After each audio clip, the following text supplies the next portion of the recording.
난리난 이강인, 손흥민 우습게 알다, 결국 폭풍 오열, 손흥정 감독 반응이 더 대박. 18일 파리 생제르맹과 낭트의 2023에서 24시즌 프랑스 리그 1 22라운드가 열렸고, 이강인이 선발 출전했다. 이 경기를 실시간 중계하는 한 포털 사이트에 달린 악플이다. 이강인 사태가 지금 어디까지 왔는지 알려주고 있다. 일명 탁구 게이트가 한국 축구를 뒤흔들고 있다. 2023 아시안컵에서 캡틴 손흥민과 막내급 이강인이 충돌을 했다. 영국의 더선이 최초 보도했고, 대한축구협회가 이를 인정했다. 이강인도 SNS를 통해 사과했다. 충돌이 있었음을 시인한 것이다. 이후 후속 기사가 쏟아졌다. 이강인이 손흥민에게 주먹질을 했다는 보도도 있었고, 주먹질까지는 하지 않았다는 소식도 나왔다. 주먹질을 해서 손흥민이 피했다는 주장도, 손흥민의 얼굴에 맞았다는 주장도 엇갈렸다. 이강인의 법률대리인은 주먹질은 없었다고 해명했다. 많은 혼란이 있는 가운데 정확히 어떤 물리적 충돌이 있었는지는 아직 알려지지 않았다. 축구협회는 당장 진상조사에 나설 의지가 없어 보인다. 그럼에도 물리적 충돌 사실 여부를 떠나 막내급이 주장에게 대들었다는 그 자체로 이강인은 한순간에 한국 축구에 역적이 됐다. 이강인 개인 비난으로 시작해서 국가대표팀 제외, 그리고 국가대표 영구 제외까지 나왔다. 이강인의 유니폼은 중고 장터에 매물이 나왔고, 발렌시아에서 쫓겨난 것까지 연결을 시켰다. 이강인이 고의로 손흥민에게 패스를 하지 않았다는 추측에도 동조하고 있다. 여기서 멈추지 않고 이강인 가족들에게 가정교육 똑바로 시키라는 비난의 화살을 쐈으며, 통신사, 치킨 등 이강인이 광고하는 상품의 불매운동을 벌이자는 주장까지 등장했다. 비난은 끝이 없다. 도를 넘었고 선을 넘었다. 아시안게임 금메달로 병역 혜택을 받은 이강인을 향해 병역 혜택을 박탈하라는 목소리까지 등장하기에 이르렀다. 도대체 어디까지 갈 것인가? 어디까지 가야 끝낼 수 있는 것인가? 지금 상황에서 나서야 할 이는 이강인과 이강인 측이다.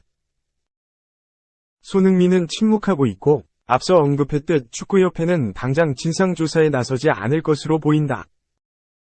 그렇다면 문제 해결에 나서야 할 이는 이강인밖에 없다. 지금 가장 큰 피해를 보고 있는 것도 이강인이다. 이토록 난도질당하고 있는데 왜 가만히 있는가? 그리고 그들이 애매한 스탠스와 어설픈 해명으로 논란을 부추긴 것 역시 부정할 수 없다. 명확하고 모두가 이해할 수 있는 해명과 필요하다면 진정한 사과가 나와야 할 시점이다. 이강인은 SNS를 통해 사과했다. 손흥민과 대표팀에 대한 사과는 없었다. 즉 진짜 사과를 해야 할 당사자를 사과 대상에서 빠뜨렸다. 이강인은 손흥민 형과 언쟁이라고 표현했다. 말로 싸웠다는 거다. 그런데 언쟁만 했는데 손흥민의 손가락은 왜 탈구가 됐을까? 손흥민 손가락 부상은 정황이 아니라 팩트다.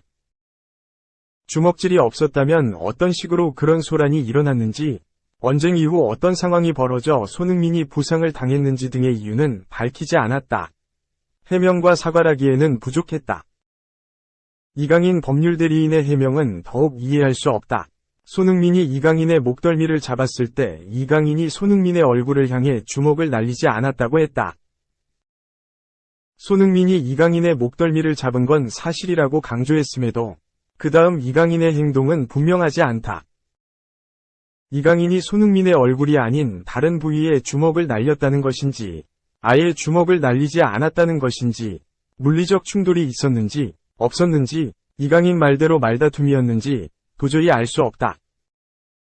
또 이강인 선수는 자신이 분쟁의 중심에 있었기에 구체적인 경위를 말씀드리기보다는 사과를 드리는 것이 맞다고 생각했다고 설명했다. 분쟁의 중심에 있는 이가 구체적인 경위를 말하는 게 맞다. 가장 이해할 수 없는 부분은 사실과 다른 내용이 사실인 것처럼 확대 재생산된다. 사실이 아닌 내용을 바로 잡고자 한다고 밝혔다. 그러면서 이강인이 주먹질을 하지 않았다는 것, 탁구는 계속 쳐왔다는 것, 고참 선수도 함께 있었다는 것을 바로 잡았다. 그렇다면 사실인 내용은 무엇인가? 해명을 한 내용 중에 손흥민과 충돌에 대한 사실이 없다. 손흥민이 손가락 탈골을 당한 사실은 무엇인가? 주먹질에 대한 정확한 설명이 없는 것을 비롯해 어떤 식으로 충돌이 일어났고, 이강인이 어떤 태도를 보여 사과까지 했고, 몇몇 선배들이 이강인의 명단 제외를 요구한 이유는 무엇인지, 사실은 왜 설명하지 않나? 사실과 다른 내용에만 반박하고 사실을 하나도 설명하지 않은 해명, 논란과 분노를 키울 뿐이다. 이강인 측은 분명 그 외 나머지 내용에 대해서는 다시 입장을 정리해서 밝히겠다고 강조했다. 언제 하겠다는 건가?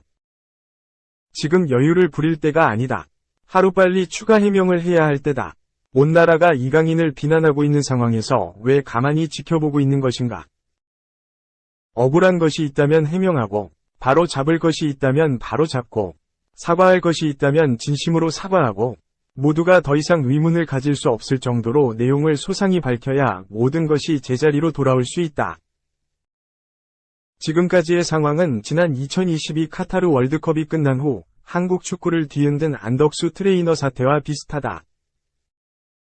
일명 2701호 사건이다. 사건의 결은 다르지만 논란이 일어난 후 안 트레이너가 침묵한 것은 다르지 않다. 당시 그는 SNS에 2701호에서 많은 일들이 있었다. 2701호가 왜 생겼는지를 기자님들 연락 주시면 상상을 초월한 상식 밖의 일들 자세히 알 수 있을 것이다. 부디 이번 일로 인해 반성하고 개선해야지 한국 축구의 미래가 있을 것이다. 저 또한 프로축구팀에서 20여 년 가까운 시간을 보낸 사람이기에 한국 축구의 미래를 생각 안 할 수가 없었다. 바꾸시라. 그리고 제 식구 챙기기 하지 마시라. 고 밝혔다. 파장은 엄청났다. 그런데 논란만 있을 뿐 위구심은 풀리지 않았다. 안 트레이너는 축구협회를 저격했는데 정확히 어떤 이유로 어떤 문제점을 폭로하겠다는 건지 알 방법이 없었다. 축구협회의 문제인지 위무 트레이너 사이의 문제인지 아니면 한국 축구 전체의 문제인지 알 수 없었다. 수많은 추측과 루머들이 생성됐지만 팩트는 아무도 모른다. 지금까지도 알 수 없다. 왜? 연락을 달라고 했던 안 트레이너가 끝까지 침묵했기 때문이다. 이 침묵 작전은 성공적이라고 평가할 수 있다. 시간이 이겼다. 이 한국 축구를 뒤흔든 사태는 시간이 흐르면서 유야무야됐다. 진실은 사라졌다. 이강인 측은 이런 흐지부지한 결론을 바라지 않을 것이다. 아직 어린 이강인의 미래가 걸린 일이다. 파장이 더 커지기 전에 지금이라도 빨리 추가 입장을 밝혀야 한다. 혼란을 막을 수 있는 건 진실밖에 없다. 이강인을 위해서라도 그렇게 해야 할 때다. 96이다. 손캐 듀오. 이렇게 다시 언급 오른쪽 화살표. 트로피 없지만 득점은 많은 선수들. 손흥민이 트로피가 없는데 골은 상당히 많이 넣은 선수 명단에 이름을 올렸다. 축구 통계 매체 트랜스퍼마크트는 19일 한국 시간 메이저 트로피 없이 골을 많이 넣은 선수 상위 10명을 공개했다. 이 명단이 나온 이유는 해리 케인 때문이다. 케인은 지난 여름 토트넘 호스퍼를 떠나 바이에른 뮌헨으로 갔다. 토트넘 성골 우승, 원클럽맨, 역대 최다 득점자를 뒤로하고 뮌헨으로 간 건 트로피를 얻기 위해서로 알려졌다. 뮌헨은 독일 분데스리가 절대 1강이자 유럽 최고 명문이다. 트로피를 얻지 못한 것 자체가 낯선 팀이다. 케인은 뮌헨 이적을 택하며 트로피를 얻으려 했다. 뮌헨으로가 첫 메이저 트로피를 올릴 게 기정사실화처럼 보였다. 분데스리가에서만 25골을 넣는 괴력을 보이며 트로피 사냥에 열을 올렸다. 케인 뜻대로 되지 않고 있다. 뮌헨은 독일 축구협회 포칼에서 일찍이 탈락했다. 분데스리가 1위는 레버쿠젠에 내주고 있는 상황이며 최근 맞대결에서 0에서 3대패를 당했다. 유럽 축구연맹 챔피언스리그 16강 1차전에선 라치오에 패했다. 아직 탈락은 아니지만 열세는 분명하다. UCL에서 탈락할 경우 분데스리가만 남는데 역전 우승은 쉽지 않아 보인다. 트랜스퍼마크트는 케인이 뮌헨에서도 우승을 못하고 결국 커리어를 마무리한다면 놀라운 일일 것이다. 고 하면서 2000년 이후 유럽 5대 리그에서 메이저 트로피 우승 없이 골을 많이 넣은 선수를 조명했다. 단연 1위는 케인이었다. 케인은 총 238골을 넣었다. 이탈리아 세리에 A 최고 공격수였던 안토니오 디 나탈레가 209골로 2위였다. AS 모나코 스트라이커인 위삼 벤 예데르가 194골로 3위였고 아틀레틱 빌바오의 전설적인 스트라이커 아리츠 아두리츠가 4위에 올랐다. 손흥민은 5위였다. 손흥민은 함부르크, 레버쿠젠에서 활약하다 토트넘으로 갔고 현재도 에이스로 뛰는 중이다. 총 156골을 넣었지만 트로피는 없다. 이번 시즌도 무관이 사실상 확정적이다.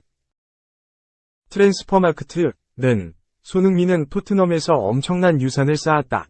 프리미어리그 최고 선수이나 트로피가 없다. 시간에 쫓기고 있다. 고 이야기했다. 손흥민 아래엔 스테판 키슬링, 144골, 베다드 이비세비치, 127골, 도메니코 베라르디, 122골, 안토니 모데스테, 116골, 디미트리 파예, 114골가 차례로 위치했다.